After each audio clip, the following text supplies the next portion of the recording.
प्रदेश में रोजगार को लेकर एक बार फिर युवाओं ने सरकार के खिलाफ मोर्चा खोल दिया है। शिमला में बेरोजगार संघ ने गेस्ट टीचर पॉलिसी को लेकर सरकार के खिलाफ प्रदर्शन किया है। शिमला में उपायुक्त कार्यालय के बाहर बड़ी संख्या में युवा इकट्ठे हुए और जमकर नारेबाजी की।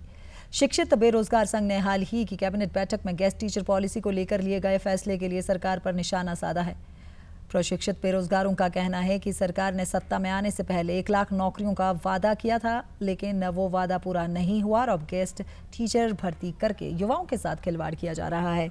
युवाओं ने दावा किया कि 257 लोगों को ही सरकारी क्षेत्र में रोजगार दिया गया है और अगर सरकार इस युवा विरोधी पॉलिसी को वापस नहीं लेती है तो बड़ा आंदोलन किया जाएगा। बेरोजगार संघ ने शीतकालीन सत्र के दौरान विधानसभा के घेराव का भी ऐलान किया है।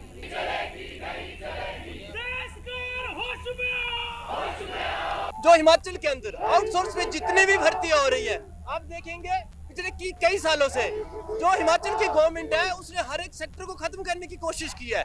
चाहे आप इन्होंने आउटसोर्स लाया, शुरू से अगर हम चले तो उन्होंने जो ग्रामीण विद्या उपासक लाए, उन्होंने एसएमसी लाया, पीटीए लाया, आउटसोर्स लाया, जितनी भी भर्तियां वो गेस्ट पे कर रहे हैं। और फॉरेस्ट के अंदर भी इन्होंने जो है वन मित्र ला दी है। तो मतलब जितनी भी आउटसोर्स भर्तियां हैं हम उसका अपोज कर रहे हैं। हम जैसे युवा जो कि 8-10 साल से तैयारियां कर रहे हैं तो हमारी जो सरकार के ऊपर निर्भरता बढ़ जाती है, सरकारी नौकरी के ऊपर निर्भरता बढ़ जाती है और एजुकेशन सेक्टर में जो एक बहुत सारी अपॉर्चुनिटीज निकलती है तो हमारा जो एकदम से जो है हमारी जो एक बहुत बड़ी जो अपॉर्चुनिटी थी जिसका हम बड़े लंबे समय से इंतजार कर रहे थे उसको एक तरीके से जो है कि वो खत्म कर दिया है या कमजोर कर दिया है उसको सरकार ने। प्रदेश सरकार ने दावा किया था, वादा किया था कि 1 लाख नौकरियां पूरे साल के अंदर 1 साल के अंदर हम देंगे, पर आप देखेंगे लगातार जो नौकरियां दी जा रही है आउटसोर्स के नाम पे दी जा रही है। जो नौकरियां दी जा रही है वो पक्का रोजगार नहीं दिया जा रहा है। और ये जो गेस्ट टीचर्स का जो प्लान अभी सरकार लेके आई है, हम मानते हैं एनडीपी का एक हिस्सा है, वो नई शिक्षा नीति जिसको आनन फानन में बिना किसी तैयारियों के लागू किया जा रहा है। इसका विरोध बहुत पहले से पूरे देश का युवा कर रहा है, पूरे देश का छात्र कर रहा है। ये शिक्षा नीति जो है शिक्षा के स्तर को भी गिराने का काम कर रही है और छात्रों के जो रोजगार है उसको छीनने का काम भी कर रही है। खबर पर ज्यादा जानकारी के लिए हमारे साथ न्यूज रूम से जुड़ रहे हैं हमारे संवाददाता धर्म प्रकाश। जी धर्म प्रकाश, गेस्ट टीचर पॉलिसी को लेकर शिमला में बेरोजगार संघ ने आज प्रदर्शन किया है। अभी हमने युवाओं को भी सुना, उनका कहना है कि सरकार वादा खिलाफी कर रही है। 1 लाख नौकरी का वादा किया गया था सत्ता में आने से पहले और अब वादे से भी पलट रही है और इस तरह की पॉलिसी गेस्ट टीचर जो पॉलिसी लाई गई है, इस तरह की पॉलिसी उनके साथ खिलवाड़ है। क्या है पूरा मामला? इस पॉलिसी के अंतर्गत क्या प्रावधान किए गए हैं जिससे युवा इतने नाराज हैं?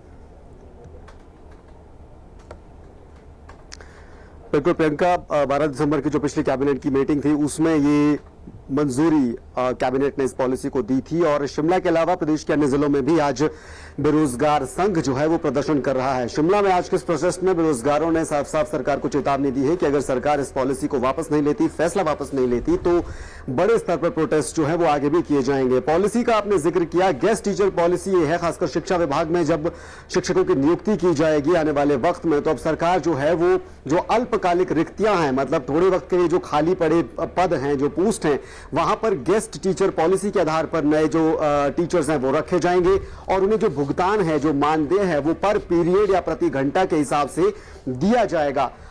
इसी को लेकर पेच भी है, इसी को लेकर युवाओं में नाराजगी भी है और युवाओं का यह कहना है कि सरकार सत्ता में जब आई थी, कांग्रेस पार्टी जब सत्ता में आने के लिए चुनावी वादे कर रही थी तो स्थायी नौकरियों के वादे किए गए थे। 1 लाख नौकरियां तो पहले ही कैबिनेट बैठक में दिए जाने का भरोसा दिया गया था और प्रियंका गांधी ने खासतौर से जब सोलन में रैली की थी तो उसमें ये भाषण में अपने ये कहा था कि नौकरियों को लेकर जो कांग्रेस पार्टी है सत्ता में आने के बाद काफी ज्यादा सजग रहेगी, सतर्क रहेगी और उसी को लेकर प्रियंका गांधी के खिलाफ भी ज्यादा नाराजगी युवाओं में देखने को मिल रही है। सरकार से इस पॉलिसी को वापस लेने की मांग की गई है और स्थायी नौकरियां, जो रेगुलर भर्तियां हैं वो किए जाने की जो मांग है, जो प्रदर्शनकारी जो ये बेरोजगार युवा है वो कर रहे हैं और इसी को लेकर आज शिमला के अलावा प्रदेश भर में ये प्रदर्शन, ये प्रोटेस्ट आज बेरोजगार संघ का खासतौर से देखने को मिला है। इसके अलावा एक और बात है, जो परसों से सेशन शुरू होने वाला है विधानसभा का धर्मशाला में, उसमें भी 19 दिसंबर को विधानसभा का घेराव करने की इन्होंने चेतावनी दी है और कहा है कि अगर विधानसभा सत्र के दौरान भी सरकार उनकी इस मांग को नहीं मानती तो फिर बेरोजगार संघ जो है, जो युवा हैं, वो आने वाले वक्त में प्रदेश में बड़े स्तर पर प्रदर्शन, प्रोटेस्ट जो है वो करेंगे। प्रियंका। जीतराम, सरकार के इस तरह के फैसले, इस ही मामले में पहले भी सरकार जो है फैसला लिया था इसी तरह की नौकरियों का, लेकिन बाद में सरकार ने उस फैसले को वापस ले लिया था। सरकार आए दिन जो है नए नए विवादों में घिरती जाती है, पहले फैसले लेती है और फिर फैसलों को वापस भी लेती है।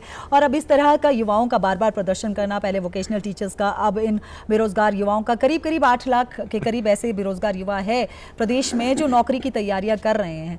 तो इस तरह आप इस फैसले को कैसे देखते हैं? अब भविष्य में खासतौर पर आपने भी जिक्र किया कि शीतकालीन सत्र में भी इसको लेकर घेराव जो है वो करेगा, विपक्ष भी कहीं ना कहीं इस मुद्दे को भुनाने में जो है कोशिश करेगा सत्र के दौरान। इसका भविष्य क्या देखते हैं आप? बिल्कुल